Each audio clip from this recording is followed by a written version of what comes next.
Do you feel it? That tickling sensation running along the back of your neck? That someone is staring at you? The unwavering questions darting through your mind as your pace quickens, to get home as soon as possible, and the hushed breaths with which you stride to find your sanctuary. But you know it's still there, that it will stop at nothing to torment and pursue you. And once it has its grasp around your fragile body, you will soon come to know the evil within.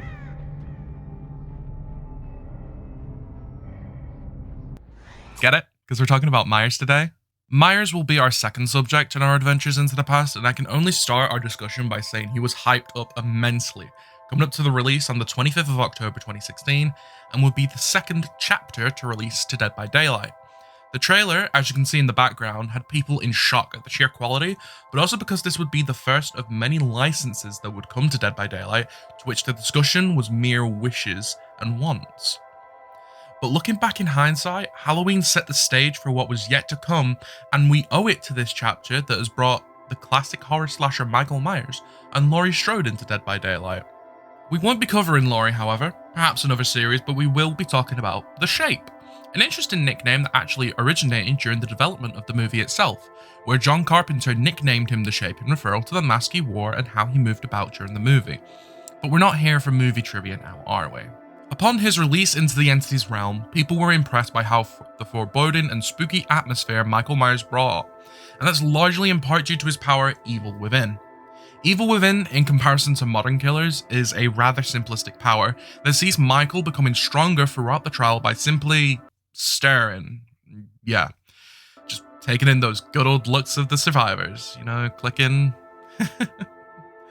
You spawn into the trial in Evil Within Tier 1, and this is arguably where Michael is at his weakest. You gain the undetectable status effect, though it wasn't added universally to all stealth killers until after the Demogorgon was released, at the cost of moving barely faster than the survivor, 105% or 4.2 meters per second, and having the smallest terror radius in the game at 6 meters. Needless to say, jump scares were and still are a thing whilst in Tier 1. Upon pressing the power button, Myers will use his special eyes to drain so-called evil out of them. Just stick with it. I don't get it either, but it just works. They'll get nice and shiny for you to see, but you'll walk at a snail's pace, since apparently walking and staring intently at someone is a hard thing to achieve. And once you've sucked enough juice out of a survivor, you'll go into Tier 2. Once in Tier 2, you act pretty much like a regular killer and are unable to go back down into Tier 1. So I hope you're ready to stop playing peekaboo with survivors. Though, unlike other killers, you still maintain a slightly lower terror radius than usual at 16 meters, which gives you some wiggle room on sneaking up on survivors. The real fun begins once you've stalked some more and go into Tier 3, in which the guy playing piano gives a global warning of, "You are about to die! Start fucking running!" And Michael goes from calmly holding his knife to firmly holding his knife. Tier 3 gives you the ability to one-shot survivors due to the exposed status effect, as well as bumping your terror radius back up to 32 meters, and as a sweet little cherry on top, giving you a faster vaulting speed. Since we ain't got time for window vaults, you hear me? After you calm down from your roid rage, you go back down to Tier 2 and wash, rinse, repeat until either survivors are dead, or the more likely outcome, you just get bagged at the exit gate because you're a 4.6 meters per second M1 killer in a world where holding W exists.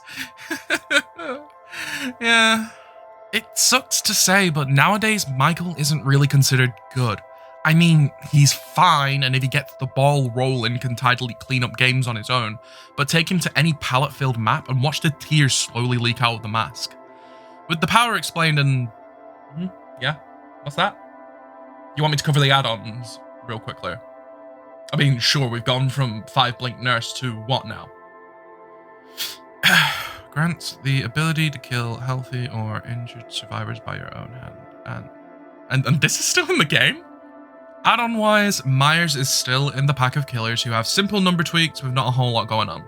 You've got how long your Tier 3 lasts, how fast you can stalk survivors, revealing auras on stalked survivors, with these two, the Scratched and Vanity Mirrors, being basically and complete gameplay changes for Myers, locking him into either Tier 1 or 2, but granting him infrared goggles, or as I stated before, allowing you to outright kill a survivor.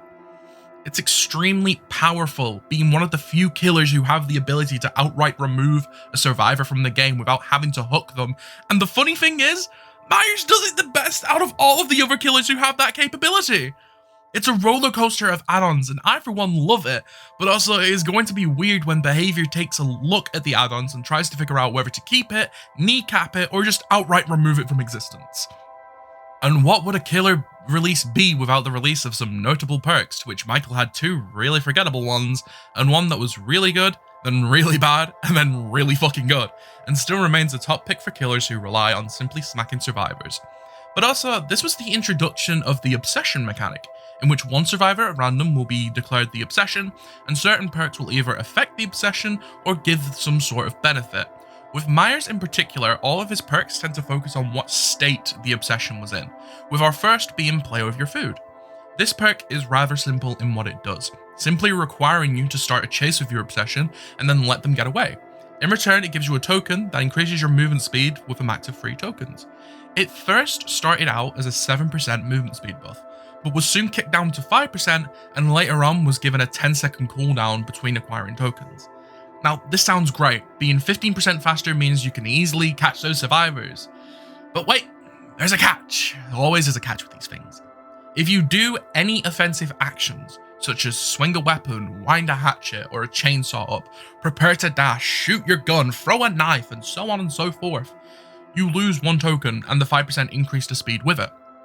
So you really were forced to juggle tokens and decide when is a good time to sacrifice the speed and when is a good time to hold onto it to quickly waltz across the map to a generator being repaired.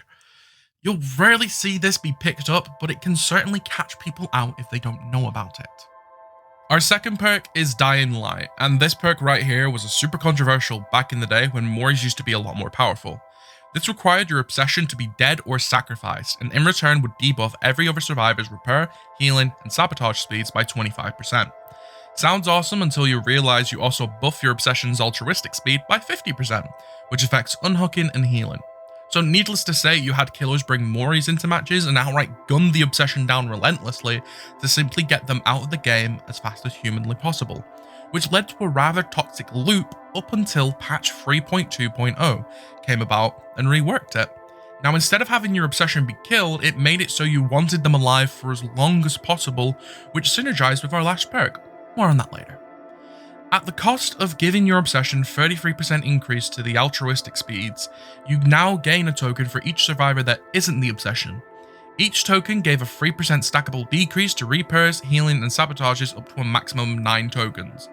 Once again, it all sounds too peachy until you realize that the obsession isn't affected by the debuffs, and if the obsession dies at any point in the game, even if they disconnect from the match, you lose all your tokens. All of them gone, reduced to atoms. Once again, it's a perk you'll never see unless it's an adept Michael trying to go for it, or someone trying to make it work in a weird build. Saving the best for last is save the best for last. That sounded better in my head. Save the best for last is a perk that has gone through a few changes but remains Michael's best perk to this day, especially for killers who rely on using basic attacks.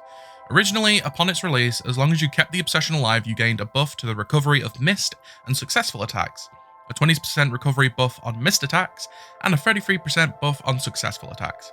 A fun little thing as well is that this used to stack with the old Relenting, which at the time of Halloween being released got buffed to do basically the same thing as Stubiffle, but without the obsession mechanic and at a lower number.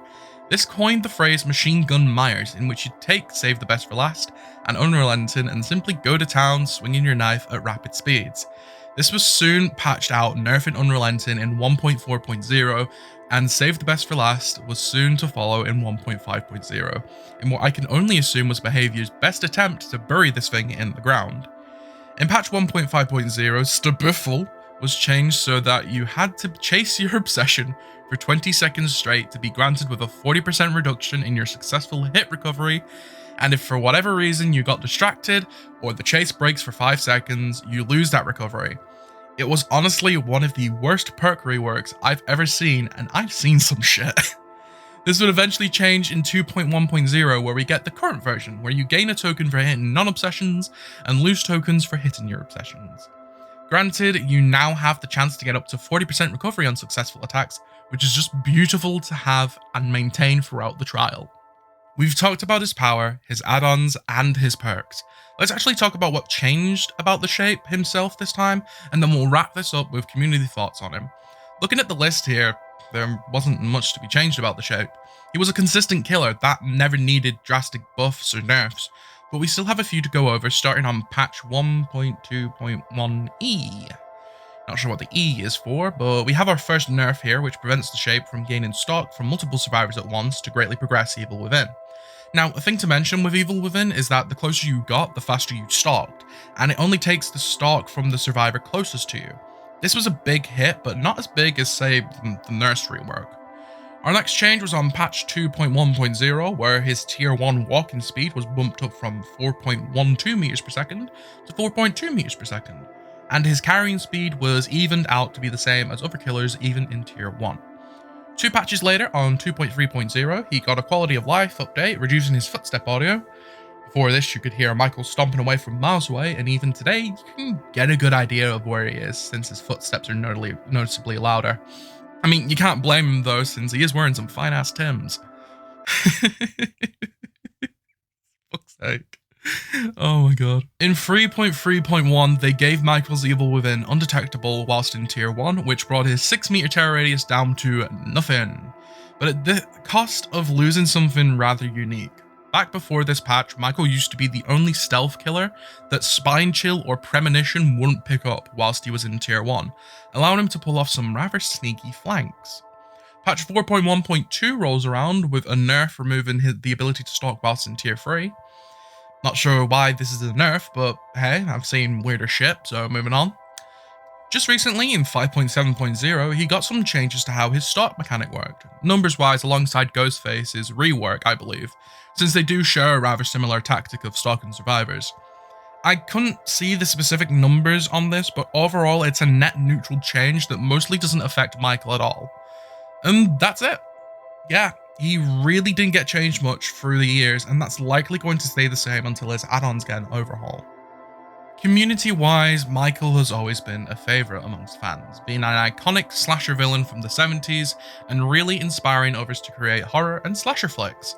Gameplay-wise, playing as Michael really puts you in the mindset of being Michael, with sneaking up on survivors and watching from a distance before gaining more and more power and becoming this threat that survivors always have to be wary of. Over time, though, the flaws and power creep has really begun to show itself with Michael, constantly dipping in community tier lists of how powerful he is, but despite all that, he seems to have stabbed a soft spot into all of us, being a favourite to play as or against. And with that, we come to the end of our walk down Lambkin Lane, which, after the rework, is looking rather dapper. And join me again, where we'll be taking a stomp through the swamps, and greeting our next notable killer, the Hag. See you then.